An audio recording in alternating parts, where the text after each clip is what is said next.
Hi, everyone. Stephen Van Tassel here, bringing you another episode of Living the Wildlife as part of the Pesky Podcast family. So, don't forget, I'd like to have you take some time to subscribe to our podcast.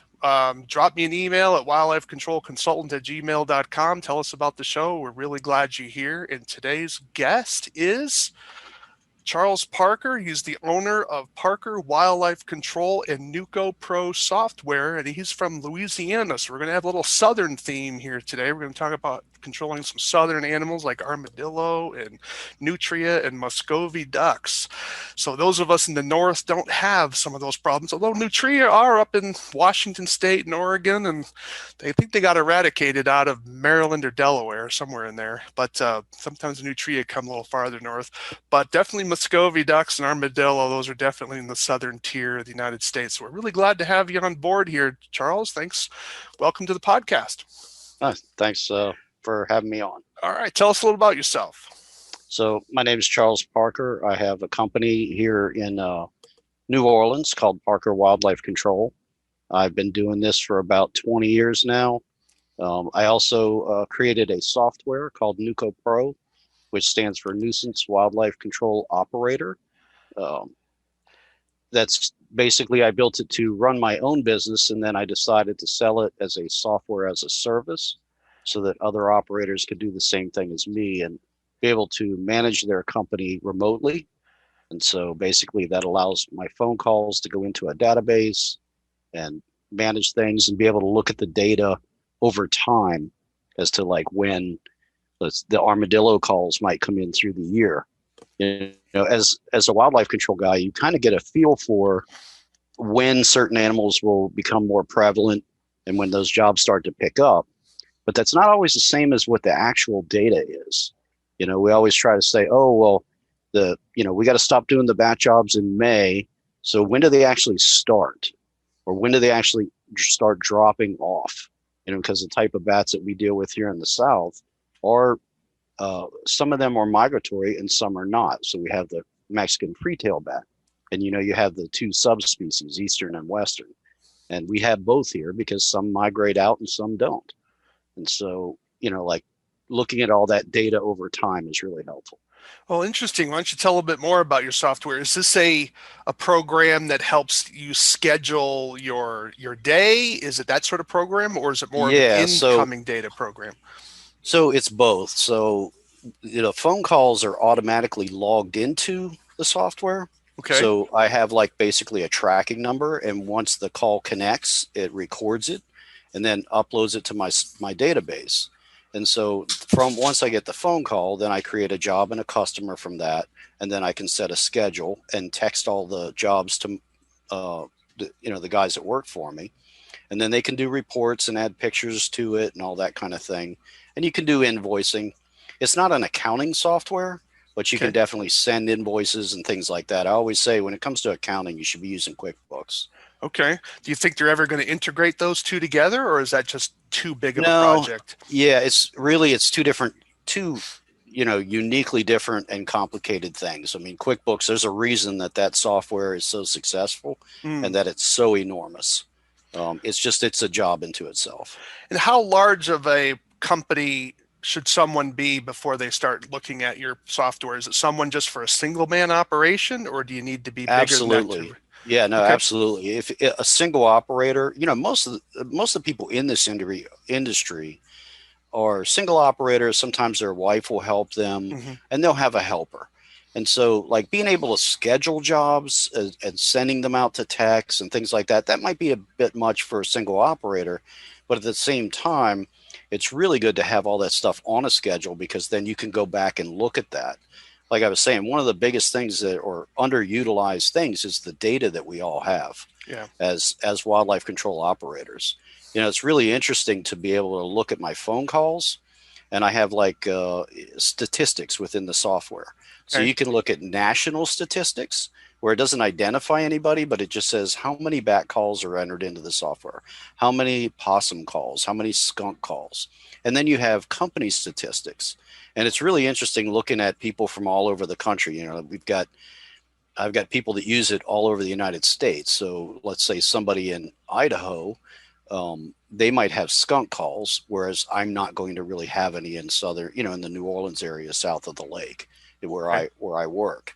And so, his number one call might be voles and moles, whereas mine might be bats or mine might be possums, Okay. Now, which do you are then use that information to govern your advertising program so that if you start seeing data over absolutely. time? That's a really, really good question. Okay. So what I'll do is I'll load all of my phone calls in, I'll separate it by species, and I'll say, I want to look at all of my bat calls for 2019. I throw them all up on a Google map, and then I can look at these neighborhoods, and then I can target what neighborhoods I want to send advertising into. Because, like I said, as if you've been doing this a long time, you start realizing, oh, I know I do a lot of bat work in this city. Mm, I do bat work in this city. But when you go to use something like every door direct mail marketing through the post service, okay. you need to know specific routes. And so being able to visually see what neighborhoods you should be targeting because you know where those bats are now or where the calls are coming from, you can really do a much better targeting on your marketing. So, yes.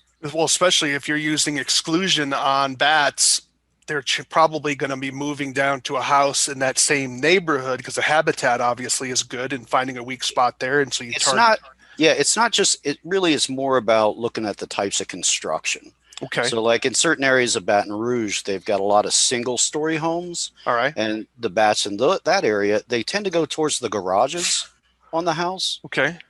Same thing, let's say, out in heading towards the east, the city of Slidell, a lot of single story homes.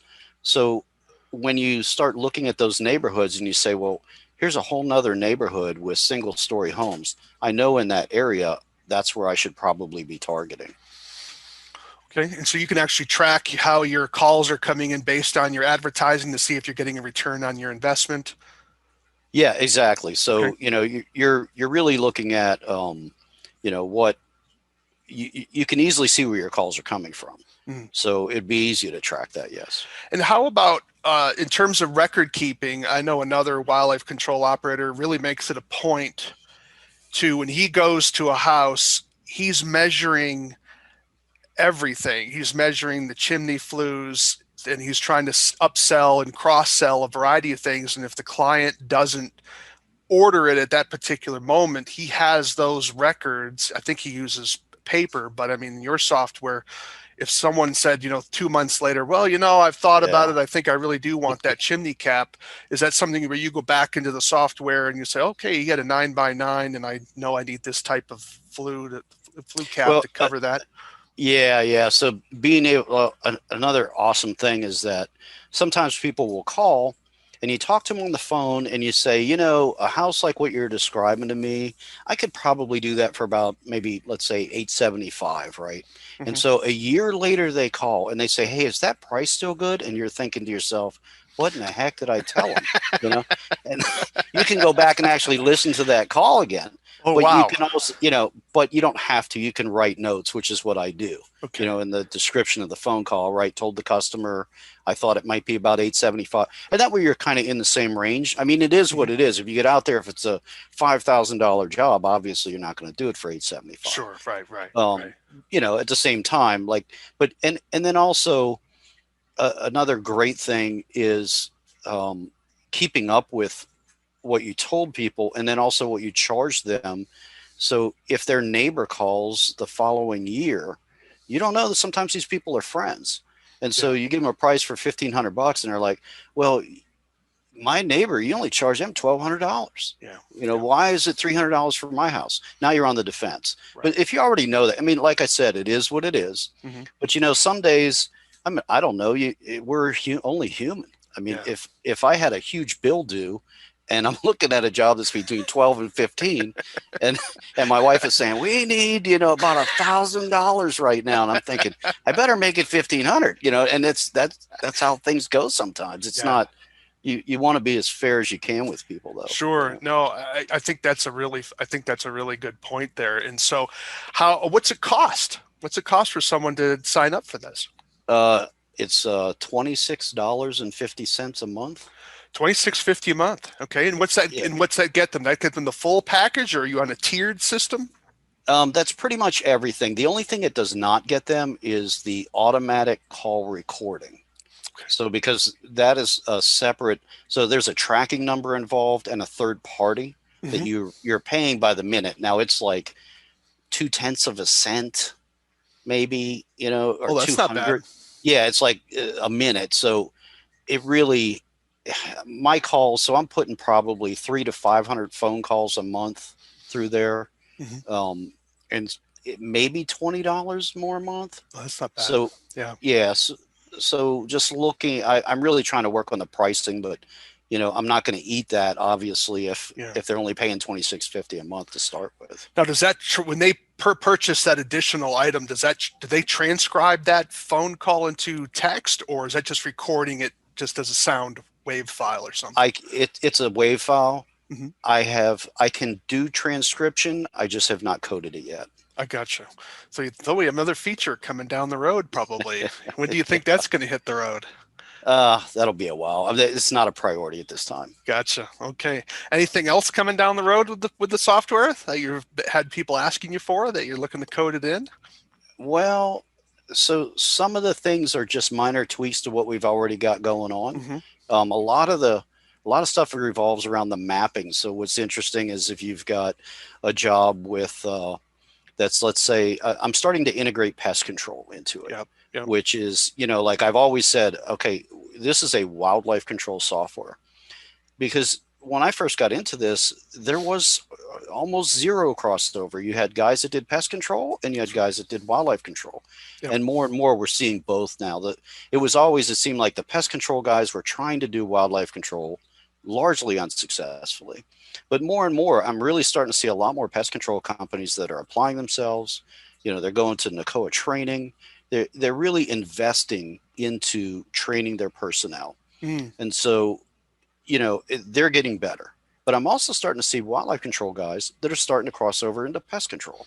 yeah. And so I have had the request from some users saying, hey, we're doing pest control now. I need you to track my pesticides. And I want to, this customer is going to be on a monthly billing series, right? Quarterly, annual. And in fact, that's what I was working on right prior to coming on with you, was adding in some map markers so that you can look at your jobs, your pest control jobs, and know, looking at the map, the icon on the map, that it is, let's say, a vole job that is also a quarterly treatment or a monthly treatment. Or if it's ants or spiders or whatever. And so you can look at all these things, pull up your schedule for the day, and then say, oh, you know what, there's also a job that I should probably check nearby. So and then when you click on the icon, there's a map link, so you can just go right there. So it kind of helps you stay on focus to what, where your jobs are. It's Sure. really easy when you've got 50, 60 jobs going on to totally forget about some rat Hmm. traps that you set in an attic, and and customers, it's amazing how they don't smell some of this stuff. So Yes, it is. I get up there and I'm like, man, this rat has been dead for at least a week, and it's horrible up here. There's flies. You didn't smell that?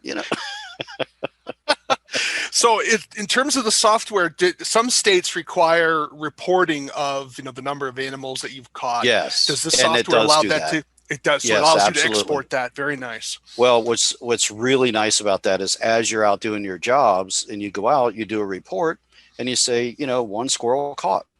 And so when you do that, at the end of the year, all you have to do is go into your animal report, select the date, print report, and it has everything broken down with, the species, how many, the date. And so I've been working with different people in different states, and this, the wildlife control industry, as far as regulation, is scattered, Oh my right? So gosh. Yeah, it's all over the place. it is. So one state has nothing. Right. They could, it's the Wild West. They don't care. Then another Montana. state, yeah, another state, man, they want to see everything. They want to not only know what you caught, where you caught it, when you caught it. They want to know, what did you do with it, and Yep. where did you put it, Yep. right? And also, was it a male or a female? Was it, nursing? There's so many different, the you know the state requirements are all over the place. Yeah. So as users come on, then I'll tailor it. So like one of them I think in Tennessee you have to list the release site, Oh, okay. Very you know, nice. where you took it. Um, and that's a gray area I think a lot of wildlife control guys never want to get into. Yeah, Massachusetts, they required, of course, we couldn't release anything unless it was on site, had to be on the person's property. And of course, you don't have thousands of acres in Massachusetts. So it was Right. either on property or it was dead. If we carried it off the property, it was never coming back, as I told people. So there you had to actually record the owner's name, Right. city, but then they Right. had a little regulation that said that gave the client some protection that if there was a FOIA request, they couldn't get the name of the owner. So all you had was the Right. name of the owner, the city or town, and then what the animal was, and then what you did with it Right. on So there. So in Louisiana, you've got codes like did you trap and euthanize the yeah, animal? Was it DOA, dead on arrival? yeah. Um, one of the things they say is relocate, and the definition of that, right?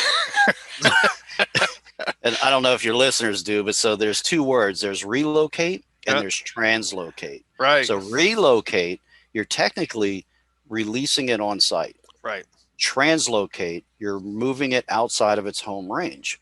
So what's funny is like I look at that reporting form and I think, what are you asking me? Because really they mean translocate, That's right? correct. Yeah, But yeah, they're using the improper term. And I yeah. think, the state should probably correct that, but whatever. Yeah, it would be really there was yeah, I got that was criticized by I think there was an Well, what's article in WCT that criticized that. They said, "Oh, relocation's fine. We don't need to translocate." And so I think it was a guy I actually respected too wrote the piece, but I thought about responding back to him and I never did, but Well, it's funny because on the form it says release on site yeah. and then relocate, Yeah, it right? So really means I would think, translocate. yeah, Yeah. it's like, well, Yeah. so it's the same thing in my opinion. Yeah. I actually think it's probably good to have three definitions: on site, relocate means within the home range, because sometimes like with a snake, the person doesn't want it in their backyard, but if you take it Right, another 100 feet or right. so, it's going to be fine, most likely. And then translocate when you're driving 20 miles and Outside of its home range. you're dumping it Right, somewhere. But absolutely, well, right. that's pretty neat. So how long has the software been around? Well, I've been developing it now for about 6 years. Okay. And, when I first started doing this, literally I knew nothing. I've self-taught. I've spent many nights crumbling paper repeatedly. Uh, I mean, a lot. I went through a lot of paper, probably at least 10 bolts of paper, Yeah. and I gave up several times, but something inside me just would not let me quit. And Okay. so once I started actually getting it and understanding how to make now, I feel like I'm very proficient with it. So if somebody calls me and says, "Hey, can it do this?" I'm like, "Yeah, give me about an hour. It'll be ready." You know, Wow. That's so I amazing. can make changes in the software super fast. Operating systems, is it just Windows, or are you open for Well, Mac too? yes. Okay. So we've had some limitations based on the browser, Okay. because it's technically not an app like on your phone. Okay. It's what you call a web app. All right. So it's a web application, right? And so you would access it via a web browser. I've Gotcha. noticed that on Safari, which you'll find on iPads and Macs, Right. every once in a while there's an issue with it.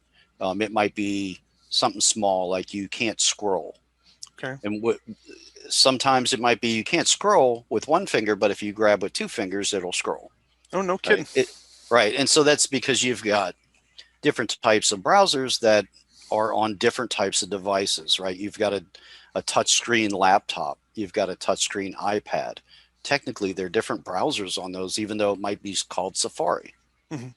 So, Now, is there any attempt? I mean, I'm kind of speculating here because I've never used the program myself. I was out of the business before you started doing this started work. Uh, there's a lot of people starting to use cellular phone trail cameras and those types of things. Is there ever right. an attempt to integrate being able to have someone rather than the person's being called directly or having an email directly to their cell phone or something where it would be routed through this program, or is that something You that's know, just too hard to do? it would depend. So there's some cellular trail cams out there right now that if I could get a hold of one of their developers, I guarantee you I could make that happen. Yeah. Okay. An API, if they just enabled an API to get to the back end of their database, Yeah. that would be easy to do. Interesting. But it's really depend on. I mean, you're talking about two different people, right? You've got the supplier of the cell phone camera, and then you've Right. got my software. They actually made their own software so that you can log in and get to your stuff. But if they create an API, it'd be much better. Interesting. So there's still a lot of room for growth in this industry to try to integrate all these technologies, because time is the biggest challenge in this business, isn't it? I mean, you can't. It's hard to get Yeah, labor, and if you can't get labor, you've got to figure out a way to do your job faster to make right. make So real money. I was looking at one of my uh, customers in Nuco Pro, another guy using the software. I was in his account this morning. We were going over some of an issue he was having. Um, and I looked at his schedule today and I thought, my goodness, man, I mean, there's at least 25 stops in here. He's only got a couple guys. And so I said, man, this is a pretty full day, huh? He's like, yeah, man, we're rocking and rolling. Um, time is super important. If it's, but he's also integrating pest control. So some of Yeah. it might be a, 20-minute stop, Right. but I know myself, I've got, two, I'd say seasonal helpers, I guess what you'd call, Sure. working. And when I schedule a day, I think to myself, okay, you got travel time between jobs, you've got time on the job. Let's say you spend an hour and a half on that job, and then you travel to the next. You're almost at a half a day with two jobs, That's right. Right. And Yep. then if anything comes up, right, the guy's Right. late for work that day, or Hmm. there's a flat tire, or you need to put brakes on. Now that whole day's shot. Right. So when you've got a bunch of times, scheduling is definitely a problem. Yeah. It's a Always. real challenge. I keep thinking about how do we help wildlife control operators to maximize their time, because that's the one thing that really prevents them from making improving money. Either they raise prices or do stuff faster. There's no other way. Well, yeah, I learned that early on. I said, okay, I look at the number of jobs that I can do in a year. There's Yeah. only so many hours in a day. Right. So, a single operator in a year, say he does 300 to 500 jobs. He's going to be maxed out. Yeah. So, is he going to do more jobs or charge more for the jobs he's doing? Right. Yeah. And that's you have to decide. And I always tell people, hey, I'm not in this to break even. Right. That was Right. never the goal. I mean, I do want to survive, but I mean, Sure. just to break even, man, Yeah. what's the point No, in that? that's the point. So where do they learn more about your product? Do you have a website that you want to Sure. prevent It's out there? nucopro.com. Spelled, NucoPro.com. yeah, Mm-hmm. NWCO I mean, C. Right. Yeah, NWCOPRO.com. correct. Okay. Yeah. So, NucoPro.com. All right. Well, check it out, everyone. NucoPro.com. NWCOPRO.com. NucoPro.com. And check out Charles Parker's software out there and see if it's going to be something that's going to work for your company. Well, why don't we switch up a little bit and let's talk about some southern animals, some southern critters that you have to deal with, like okay. armadillo or Muscovy ducks or nutria. Is it nutria Uh, or nutria? I call it nutria. Nutria. Okay. Yeah. Well, it sounds like you're saying nutria. Nutria. Uh, yeah, it's got to roll off a little easier than that. Yeah. All right. Nutria. Nutria. Gotcha. Nutria. All Right. right. So Um, tell us about some of your experiences with. Let's start with Muscovy ducks. I guess you said that would be pretty okay. quick. Yeah. So Muscovy ducks. I mean, we don't get a lot of calls for that around here, but they do. We've got a large park where they congregate, and they seem to be. I don't know where they came from. Honestly, I moved to New Orleans in 1989, and I do not recall Muscovy ducks wandering around out on the main highway. Mm. Don't recall that. But here recently, like you were seeing them in parking lots at the at fast food places because, especially if they have tables outside. Yeah. The ducks are real quick to walk up. Yeah, you got a French fry, and people are like, "Oh, look at the duck," But Right. then what happens is, pretty soon you get 10, 15 ducks hanging around, Yeah. and they're sleeping there, they're pooping there, there's feathers everywhere, and then people are like, "I ain't eating here," this is Right. nasty, Yeah. So then they call and say, "Hey, we need these things going," and we basically just round them up like you do geese. Turns out that ducks are not all that brilliant, especially the, the Muscovy ducks. So They they are don't very fly? fast. They don't Yes, fly? they Looks can like fly, okay. but they're a pretty weighted bird. Yeah. They fly, I would say, in a lazy manner. All right. So if they can fly 10 feet and then drop back down and just stare at you again, that's what they're going to do. I gotcha. Okay. If they just get out of danger and then they go back down, because I mean, like I said, they're a weighted bird, so Sure. they're not going great distances around here. They're so happy to eat French fries, like they fill up on 30 pounds of French fries. So do you But net them? Do you try to no, we funnel them do it into a just like trap? you would do. Yeah, basically, we just do it like we do a goose roundup. We have a little Okay. box pen, All right. um, two little open wings, and you run them down that chute, and then they they get in there and they turn around and go, "Oh crap, I'm caught." Oh, Uh, interesting. and so then you just pick them up and put them in a cage. So they need a little bit of room distance in order to get lift. They can't, in other words, if they come up against the wall, they can't just start Well, flying. They've got to I always put a top on it. put a top. I Always. gotcha. Okay. Yeah, yeah. It's basically that orange fencing with Yeah. PVC tubing. Just build Okay. some build a little fort basically with So one open end. you slow walk them. Is that it? So they don't fly. Yes, You just yeah. slow walk them. Just slow walk them in. That's because, like I said, if they think you got a French fry, they'll come up to you. Ah. So you can Okay. actually throw a bunch of fries in there, and they're gonna if they see you're getting fed. But it's far easier just to get a couple guys and just slow walk them over there and get them in there. Yeah. So just a warning to everyone here, so that Muscovy ducks are not considered a native species in most, if not all, of America. I do recall reading somewhere that there were a couple isolated areas where they were treated by the U.S. Fish and Wildlife Service as native. Always check your laws. We got to make sure we have that legal stuff in here, so we don't have people screaming at me later. Right, You're telling right, right. people to break the law.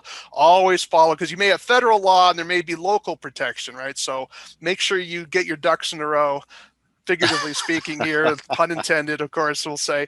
But I guess you just do a little slow walk roundup, which is kind of Yeah, neat. you have to understand. I mean, we're doing this for a very specific reason, not because we Yeah, just don't like ducks. I mean, sure. there's a health concern in a food establishment, something like that. Um, that's why we're doing it. Interesting. All right. Well, that's pretty fast.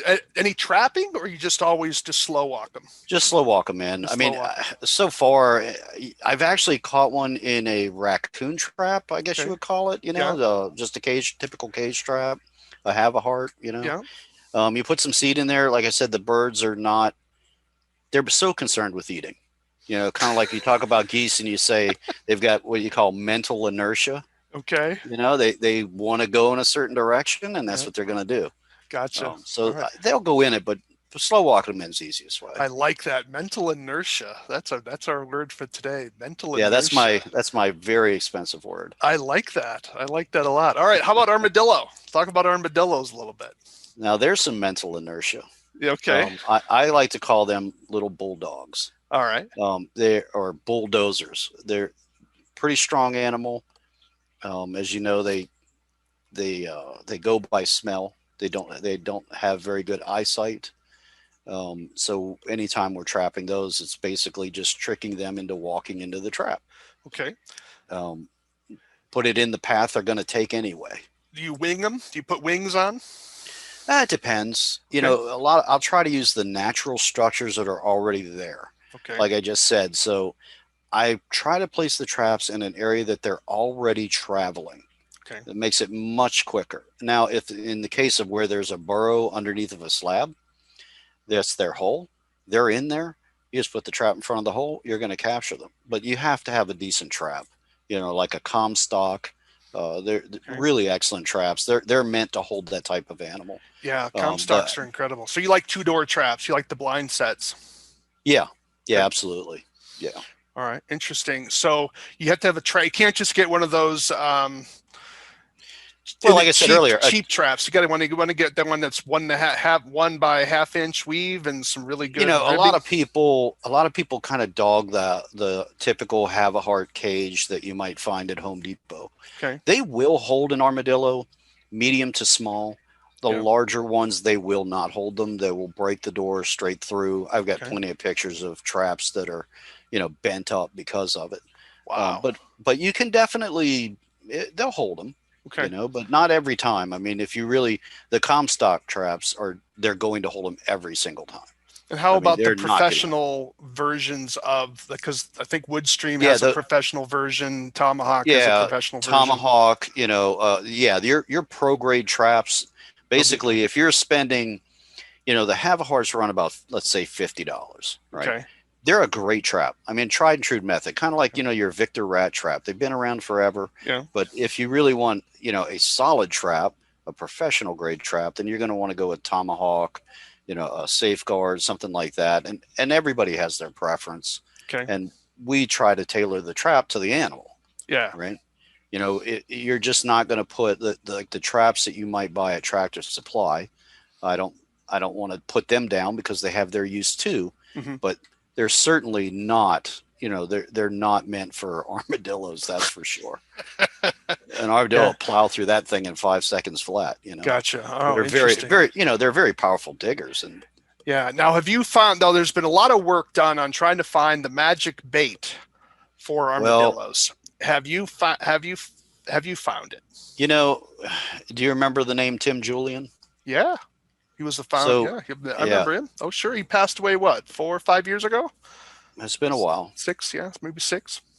Well, he had his own line of lures and baits and things like Proline, I that. think it was. Yeah. Yep. And I went to his house one time and he said, "Hey man, I'm working on this armadillo bait." He said, "I got one problem. We don't have armadillos around here. Hmm. So it's really difficult to test. So can I send you some stuff and you test it for me?" And I did that and nothing ever worked, but Yeah. he sure tried, Yeah. No. everybody says earthworms. And so, man, he was trying that. I noticed that armadillos, they say, can sense the vibrations of termites underground. Okay. Okay. I don't remember where I read it, but I've read it in more than one place. And I got to thinking that, and I usually, when I'm looking at armadillo damage, it's either on an anthill Yeah. or uh, in an old dead tree where there's termites. Hmm. So they're obviously drawn to something there, right? They Right. can't see, so it's got to be something. I mean, is it an odor that they put off, a Right. pheromone? We don't know. Or a So we sound. tried to, yeah, or is it a sound? Sound. And so people have said, "Oh well, just use earthworms. That works for me." Hmm. And well, I had a guy that got rid of bats from his house by using holy water, right? And so the bats were Okay. gone, right? The All bats were right. gone. So how do you argue with that, right? Right. So I try to tell him that doesn't work, but the bats were gone. So, Yeah. so along that same lines, all these ideas for baits. I mean, truly at this point, we still don't really know, but we do know that if you get an armadillo in a cage and it pees in that cage, that you can pretty much set that cage anywhere and another armadillo will go in there. Does it have Right. to be So a that's, female? Any urine? I don't know. Okay. I'm not 100% sure on that. Gotcha. That would be, there's a there's a guy, I think he's trying to corner the market on selling wooden, traps that are pre-scented. Um, and I don't know if he's using a female or a male or whatever, but I mean, if it's like any other species, you put let's say you have a trap with a rag in it that a male squirrel has been peeing on. You take that thing to another job, the squirrels ain't going in there.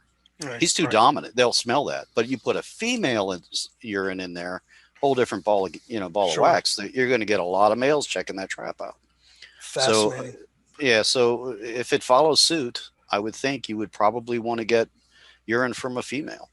I would think it'd be kind of neat, and I think that would be really cool if someone would try that out. I think the other thing is I'm fascinated by the possibility that it's the sound of Well, termites that's what and I was starting to ants, say about the earthworms in the container, that right? there's noise that are being made, they're I motion, think they're moving. So if it's a styrofoam container, just if you've ever been in an attic that has foam in there, you know that the foam reverberates that noise. It really amplifies it. yeah. So if they're moving around that container, they may be making some sort of sound that's attracting the armadillo. But again, this is all speculation. Sure. Well, we got the only way to find out because they've tried so many lures. I'm referring to the article that was done out of the University of Georgia that tried a bunch of baits and all of them failed miserably.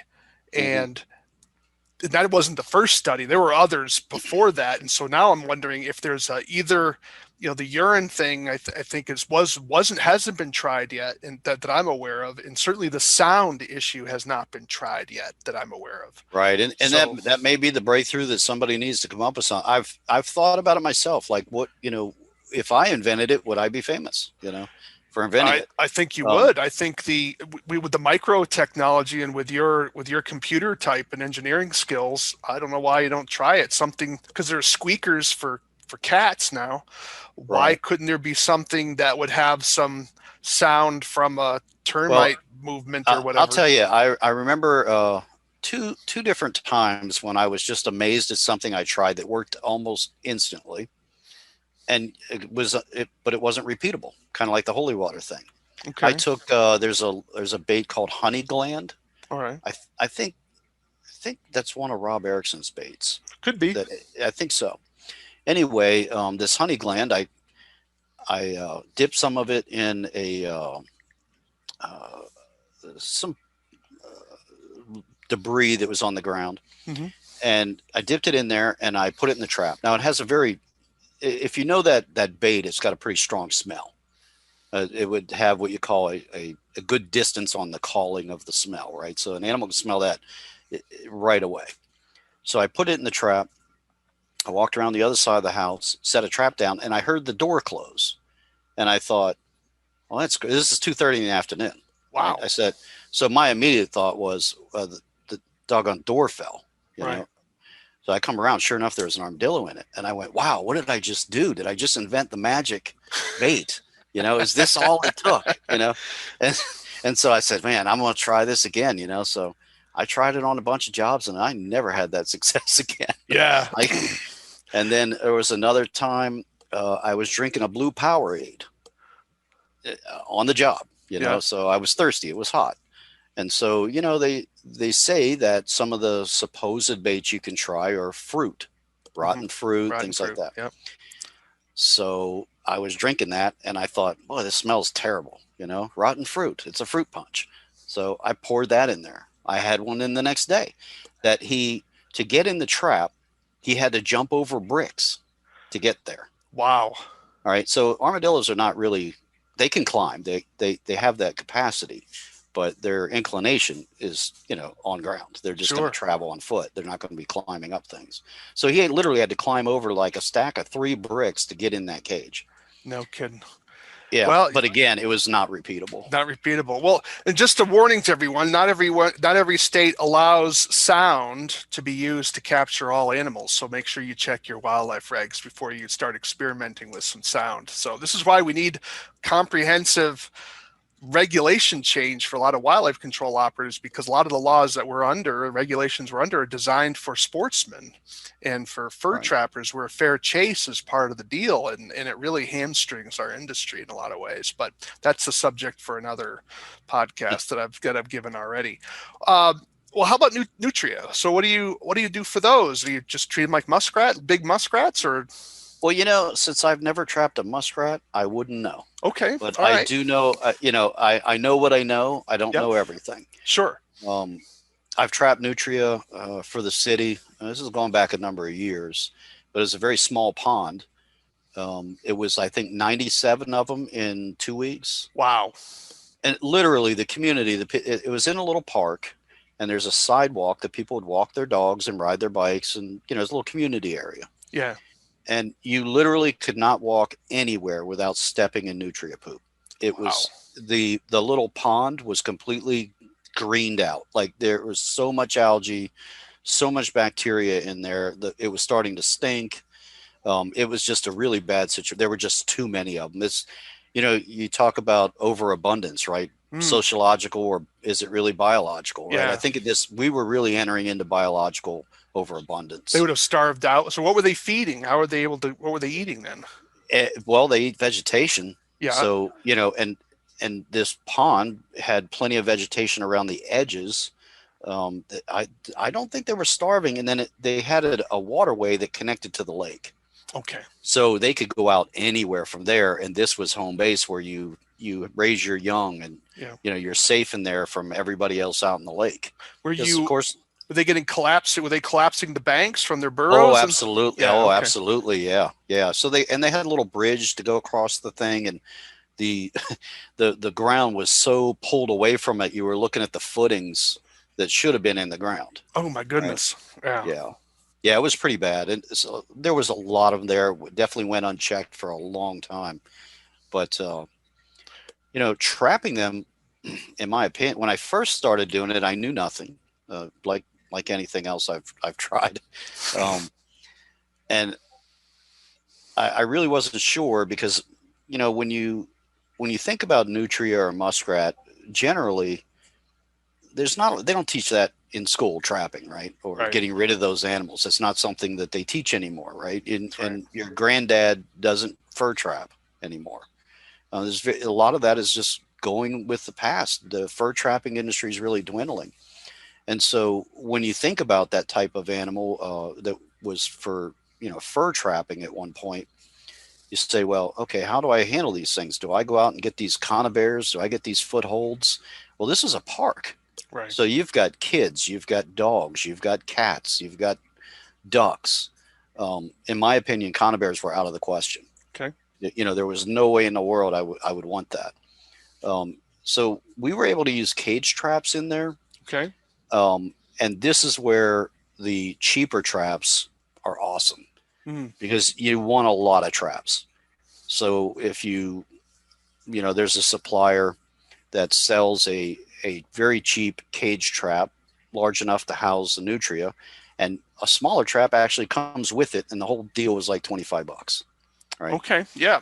So I can get 4 traps for $100, or instead of two, So you get right? what, Let's say a 7 by 7 with a ten no, by this is like 12. a raccoon sized cage. Yeah, but wasn't there a 10 by Yeah, and then, 12 yes, and then yes, and a then they seven had the by smaller seven and one. yeah. Yes, Okay. yeah, yeah, and they're green. They're Mm-hmm. wire powder coated or whatever you Yeah. want to call it. But like I said, because they're so cheap, and the funny thing about nutria is they're a very big animal, or can grow to be pretty big and pretty Yeah. strong.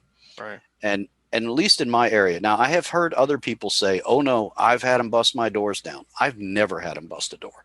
They Mm. literally just sit there and look at you. At least so I haven't had that experience. Um, Basically, put some sweet potatoes out there, and I like to refer to them as hogs, just Yeah. little pigs. They just, if you put 700 pounds of uh, sweet potatoes out, I guarantee you they're going to try and eat every bit of it before they go to bed that night. Like they Right. just, whatever we put out was completely gone. So do they need eye appeal, or was it just you had the location and just toss a sweet potato in the back and you're good to go? Well, so basically, I would just shave off some pieces out in front of the cage, and then I Okay. would take the sweet potato, and I'd put it on the top of the cage over the trip pan, Yeah. and basically use the cage like a cheese grater, Gotcha. and just grind the stuff onto the pan. Gotcha. And man, it just next day you're going to have a nutria in Yeah. there. Do you think the reason why you didn't have any trouble with nutria breaking out is because you were checking because such a high visitation location? You were actually checking your traps every day, and so you weren't leaving them Well, for that's 2 or 3 required. No, days. that's required by law in any job anyway. Sure, Is but you know checking. that some people don't I'm sure it always happens. aren't as careful as they should be. Unfortunately, like the reality for a lot of people is you can't possibly be in 12 places at the same time. Right. You just Right. can't. And that's why we have the cellular cameras now that allow us to see actually visually look at it from a Mhm. distance. They're super important to being successful in this now. Gotcha. So you didn't float any of your traps out into the water. You just did it all in the bank. Well, I got the bright idea to take a piece of plywood Yeah. and put some traps on it. attached the traps. I tied a rope to the piece of plywood and I floated it out to the middle. And then I came back the next day and it appeared to be gone. And I thought, wow, somebody actually stole that. I was like, who in the world would go out here and steal this? And come to find out, I didn't account for the weight. Yes.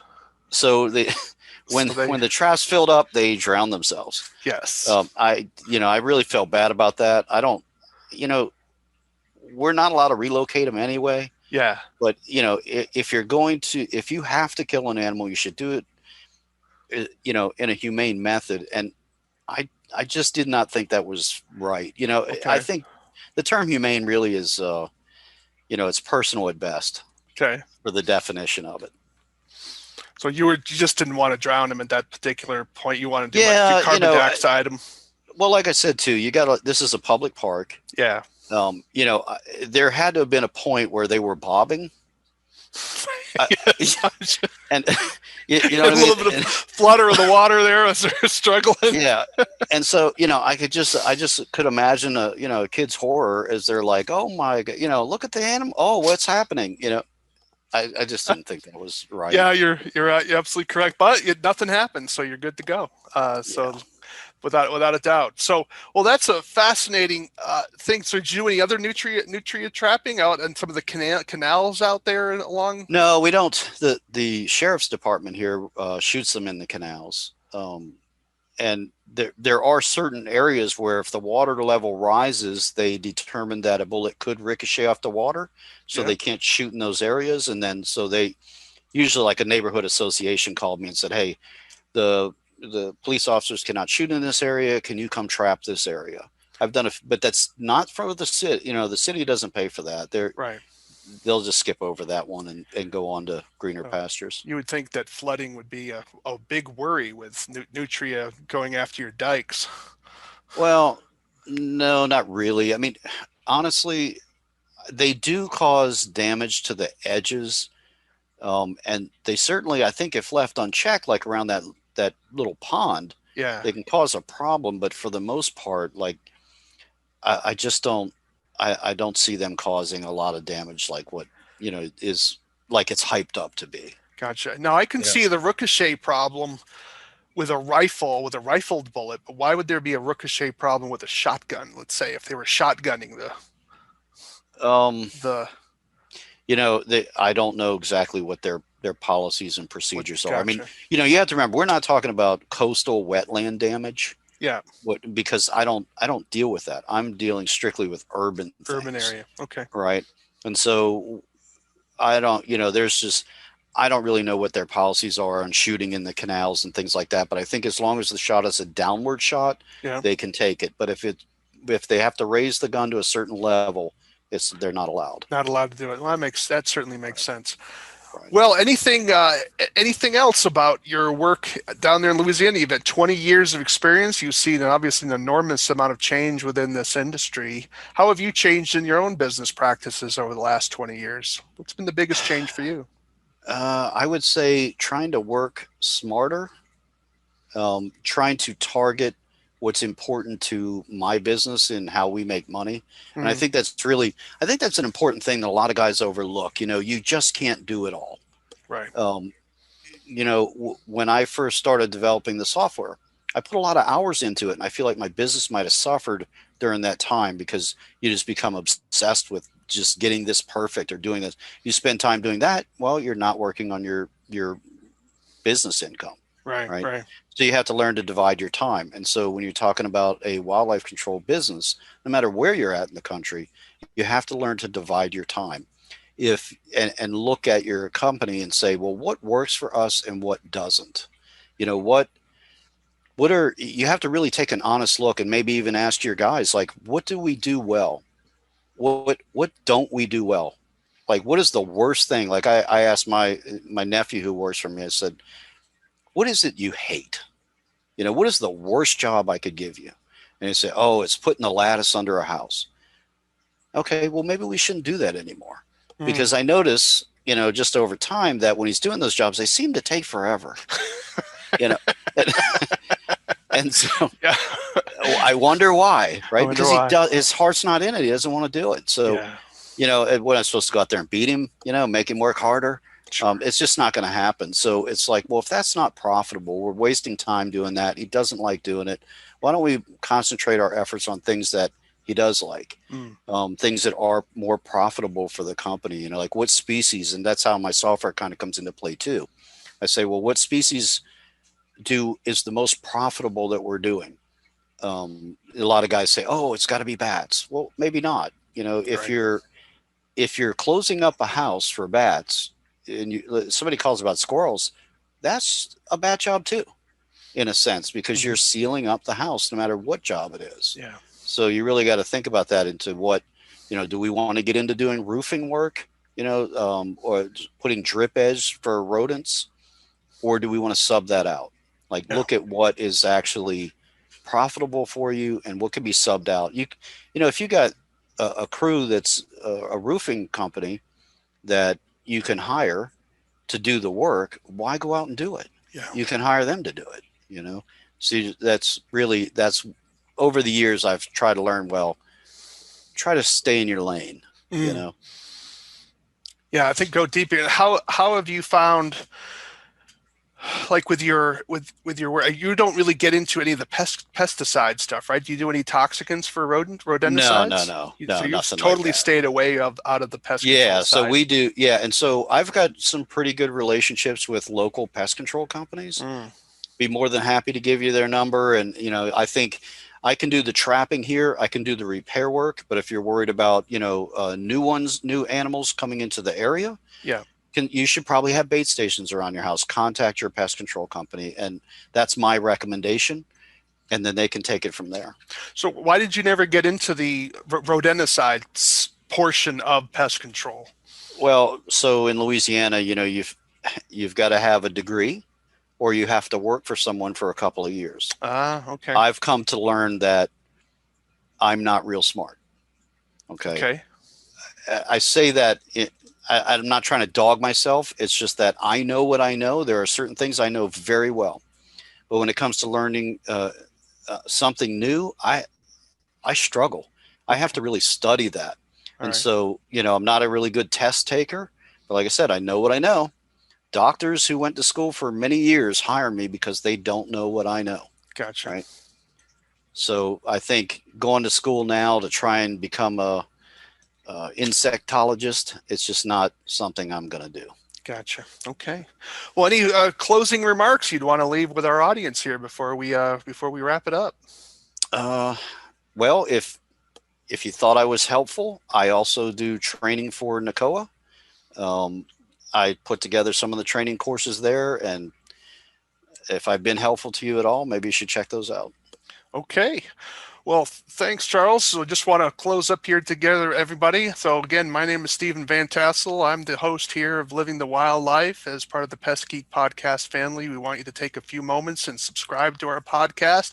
Drop me a line. Tell me what you like, what you didn't like about our podcast. We hope that if you have ideas for what you'd like to have us cover in the future, definitely drop me a line. Where would you do that? Wildlife Control Consultant at gmail.com. That's Wildlife Control Consultant at gmail.com. And definitely, we'd love to hear from you. Well, Charles, we really appreciate you being on the show. Let me give you a final plug. It's Charles Parker, everyone, owner of Parker Wildlife Control and Nuco Pro software from Louisiana, out there down there in New Orleans. And we talked about Muscovy ducks and armadillo and nutria, and of course, Nuco Pro software. And you can learn more about that at nucopro.com. That's NWCOPRO.com, nucopro.com. He would love to hear from you, and tell him you heard us from Living the Wildlife podcast. And remember, everyone, we want you to live the wildlife, not be the wildlife. Take care, everybody. Thanks, Steve. This is the disclaimer for Wildlife Control Consultant and Pest Geek podcast for Living the Wildlife podcast. Always follow national, state, provincial, and local laws when using pesticides and or other control methods to manage pests. Wildlife Control Consultant, LLC, Pest Geek Podcast, Living the Wildlife Podcast, Stephen M. Van Tassel, or their or his affiliates are not responsible for followers' use of the information provided here.